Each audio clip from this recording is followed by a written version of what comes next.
Congressman Ro Khanna, for example. Well, let me just quote Ro Khanna, a man you know well. I assume you admire him. He's a Democrat. And he just said this. He said, people in need can't wait until February. $1.8 trillion is significant and more than twice the Obama stimulus. Make a deal. Put the ball in McConnell court. So what do you say to Ro Khanna? What I say to you is, I don't know why you're always an apologist, and many of your colleagues apologists for the Republican position. Ro Khanna, that's nice. That isn't what we're going to do, and nobody's waiting till February. I want this very much now, because people need help now. But it's no use giving them a false thing just because the president wants to put a check with his name on it in the mail. And Madam Speaker, yes. I certainly respect you, but I also respect Ro Khanna. I respect Andrew Yang. I respect members of the Democrats who are members of the problem solvers. They want a deal because so many people right now well, are the problem suffering. solvers, by the way, don't have any earned income tax credit or child tax credit in their proposal either. But let's not go into that. Yeah, you evidently do not respect the chairman of the committees who wrote these bills. I respect and all of you. I wish you would respect the knowledge that goes into getting meeting the needs of the American people. But again, you've been on a jag defending the administration all this time with no knowledge of the difference between our two bills. And I thank you for giving me the opportunity to say that to you in person. Right. Madam Speaker, these are incredibly difficult times right now, and we'll leave it on that note. Thank you so much for joining us. We'll leave it on the note that you are not right on this, Wolf, and I hate to say that to you. But I feel confident about it, and I feel confident about my colleagues, and I feel confidence in my chairs. And it's not about me. It's about millions of Americans who can't put food on the table, who can't pay the rent. And we represent them. And we represent them. And we represent them. These long food lines that we're seeing. I know you are. We know them. I'm just saying. We represent them, and we know them. As we say. We know them. We represent them. Don't let the perfect be the enemy of the good, as they say here in Washington. It is nowhere near perfect. Madam Speaker. Always the case. Oh my. Nancy Pelosi and the leftists over at CNN are absolutely unraveling. They're turning on each other, all as the far left is beginning to fall apart. That's just too funny. We represent them. We represent them. We represent them. We know them. We represent. So somebody's got to put that into a rap song. We represent them. We represent them. In this video, we're going to take a look at the latest clashes on CNN between fellow leftists, how even Democrats are admitting that Pelosi is losing it, and how the latest bombshell revelations about Joe Biden may indeed be causing the left as a whole to implode. You're not going to want to miss this. Welcome, everyone. Dr. Steve here, ready to bring you our latest episode celebrating the inevitable collapse of left-wing globalism and the unstoppable rise of a new conservative age. So if you haven't already done so, you know what to do. Make sure to smack that bell and subscribe button. We'd love to have you as a regular part of this channel. We'd love to represent you.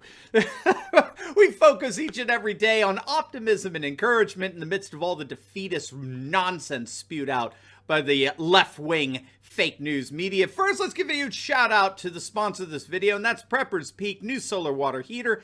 With all of the lockdowns we just witnessed over the last several months, this solar water heater can turn out to be our very best friend. The solar water heater is an amazing device. It allows you to heat and boil water outdoors using simply sunlight.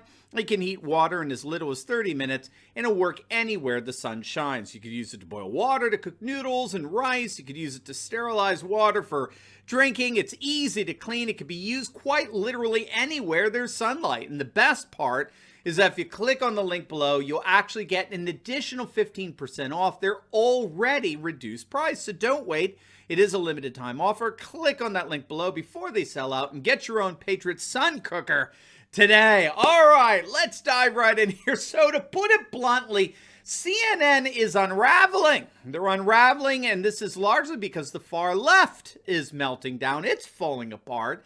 And it's falling apart because the mainstream media and the far left have colluded to try to prop up an absolute failure of a candidate for president in the guise of Sleepy Joe Biden. And as his campaign is beginning to spin out of control, as Trump is gaining on him in even the most fixed and fraudulent of polls, the left-wing activists disguised as journalists, particularly over at CNN, are beginning to turn on each other. First, you got Don Lemon, and he's mad, okay? He's livid.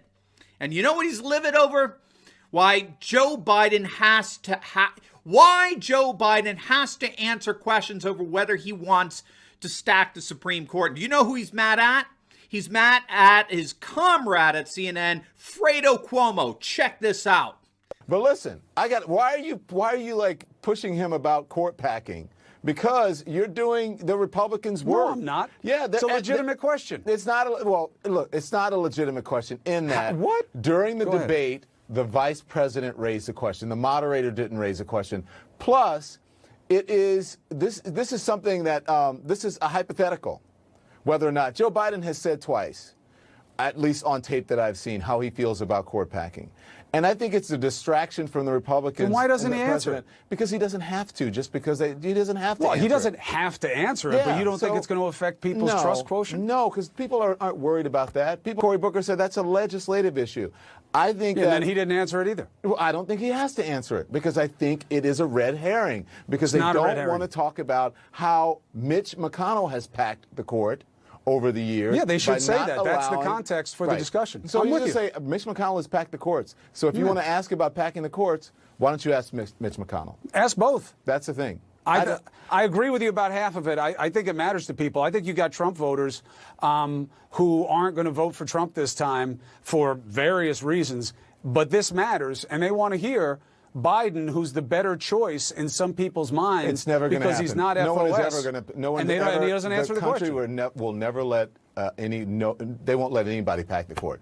It's a hypothetical. I'm sure there are some Democrats who want to do it. There are a lot of Democrats who say they want to do it. It's never, ever, ever going to happen. But how does it not ever happen if they're in control of the House and the Senate? I had this argument with you before, and you talked about amendments to the Constitution. It's got to do all this. It's got to do all that. This is much easier than an amendment to the Constitution, Don. So I just don't think it'll happen. I don't think the country's there yet. Well, it may not happen, but it doesn't mean it's not a legitimate question. Yeah, I don't think. Look. We disagree. Now, did you catch that? I mean, there was a lot there that we could beat up, but I was particularly drawn to this notion that asking Biden about whether he supports packing the Supreme Court is not a legitimate question. And did you notice the reasoning behind that assertion from Don Lemon? It is not a legitimate question because of who did and who didn't raise it. Now, think about that. Think about the way the mainstream Marxist media is defining legitimacy here, right? Legitimacy is no longer defined in relation to pertinence or relevance to a situation. So if you have Democrats running around saying that if Amy Coney Barrett is confirmed, we are going to add 2 more seats to the Supreme Court, and then we're going to appoint 2 radical leftists to fill those seats. If that is what Democrats are saying, would you like to know whether the Democrats' nominee for president supports that? That's a highly relevant, pertinent question. But not to Don Lemon. According to Lemon, a legitimate question is now legitimate solely based on who asks it. And I want that to hit you. The legitimacy of a question is now decided solely on the basis of who raises the question. And you see, this is all part of what's known as the partisanization of knowledge. And I'm particularly grateful to the work of the researcher Nathan Kolfnuss, who has documented what we might call the politicization of knowledge, particularly in the scientific community, where he found that there is widespread acceptance among the members of the scientific community that anything that contradicts politically correct orthodoxy is to be avoided. It's not even to be touched, even if the evidence goes there.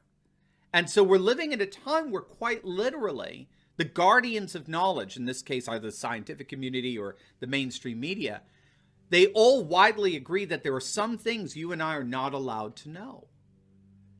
That's very important for us to get, and obviously radically pertinent with regard to the latest Biden scandals that are deliberately being suppressed by big tech and the mainstream media. There are certain things you and I are not allowed to know. And we're not allowed to know them because they violate the central tenets of political correctness. And so as the guardians, the communicative guardians of political correctness, our media elite like Don Lemon, believe that certain questions are illegitimate precisely because they are not raised by the gatekeepers of political correctness. Or even worse, because they are raised by Republicans or Trump supporters who have been excommunicated by the media-created reality circumscribed by politically correct norms. So I think that was one of the more revealing aspects of that interchange, that meltdown with Don Lemon having such an issue with Fredo raising illegitimate questions precisely because these questions were not reflective of those inquiries defined and delineated by our politically correct elite. So CNN and the mainstream media as a whole are purposely omitting things from our purview of knowledge because it doesn't fit with their progressive, politically correct agenda. Now, it gets worse. Things are so bad for the Democrats that you actually have Nancy Pelosi accusing Wolf Blitzer, as you heard with your own ears. I mean, you got Pelosi accusing CNN of peddling Republican propaganda. I mean, it just doesn't get better than that. I mean, it's just beyond hilarious. It is so utterly absurd, but I mean, you heard it. You heard it. I mean, Nancy Pelosi absolutely lost it. Looked like her teeth were just going to come flying out of her mouth. It was amazing. Even her fellow constituents in San Francisco were a bit taken back with how absurdly silly Pelosi came across. And I think we all know why. I think we all have a good sense of what's really going on here. But first, we got something for you podcast fans out there. We recently launched our brand new Turley Talks podcast, which tens of thousands of you have been downloading. I cannot thank you enough for that. And we're so excited to share with you that we are now, Turley Talks podcast is now the 14th most downloaded podcast for American news on Apple Podcasts. We've jumped 20 slots just in the last few weeks. It's absolutely amazing. We are now officially in the top 20 of American news broadcasts, and we have you to thank for it. But you can help us actually become the #1 conservative news and commentary podcast by simply clicking on the link below in the pinned comment section and signing up to download our new podcast twice a day, every day. You can take Turley Talks anywhere you go, so make sure to click on that link below, sign up for our Turley Talks podcast, and let's make it to #1 together. All right, gang. So like I said, I think we all know why the left is becoming unhinged here. Trump and the Senate Republicans are all set to pass a huge coronavirus relief bill that would continue to aid both families and small businesses struggling during continued shutdowns. Trump himself tweeted out, "Go big or go home." He wants to see a massive relief bill that he can sign into law. But it's the Democrats that are standing in the way, the Democrats in the House particularly. And so the Republicans are effectively turning this into a powerful election issue. It's the Democrats that are standing in the way of $2.2 trillion in coronavirus relief, and rank and file Democrats are beginning to feel the heat on this one big time. That's why Democrat after Democrat is coming out and telling Pelosi to take Trump's deal. Take the deal. Trump is effectively shouldering the Democrats as the ones who are stalling on the new stimulus package. And Nancy Pelosi is beginning to feel the pressure, as we can see. When you even have CNN coming out and telling Pelosi she's on the wrong side of this, that Trump and the Republicans are totally one-upping the Democrats big time on this, and that even Democrat diehards are coming out and telling Pelosi to ink the deal, you could see she's beginning to buckle under the pressure. She is cracking. She does not want to give in on Trump with this. She knows he'll have a massive win, but it appears more and more like she has no choice. And then, of course, this is all happening at the same time Joe Biden's campaign is just beginning to implode under the weight of the latest scandals to emerge regarding their family's propensity towards influence peddling. I'm sure you heard about the latest revelations that Hunter Biden did indeed pursue lucrative deals involving China's largest private energy company that he said in an email was interesting for me and for my family. In a second massive bombshell we just found out today, we're now learning that Hunter Biden secured $1.5 billion from China for a private equity fund, which he was forming at the time. This happened when he went to China with his father back in 2013 on an official government trip to China. You will definitely want to check out my latest video on that for more information. But I think there's little question here. Joe Biden's campaign is starting to unravel, and as such, the liberal left is beginning to unravel. And we can see that meltdown displayed no better than on the ultimate unraveling network, the one and only CNN. Now, before you go, make sure to like this video, comment down below, and subscribe to my channel. And you will definitely want to check out my latest video. I just uploaded it on how the Biden candidacy is effectively over as big tech censorship of Hunter Biden's bombshell emails backfires big time. You're not going to want to miss this, so make sure to click on the link, and I'll see you over there. God bless.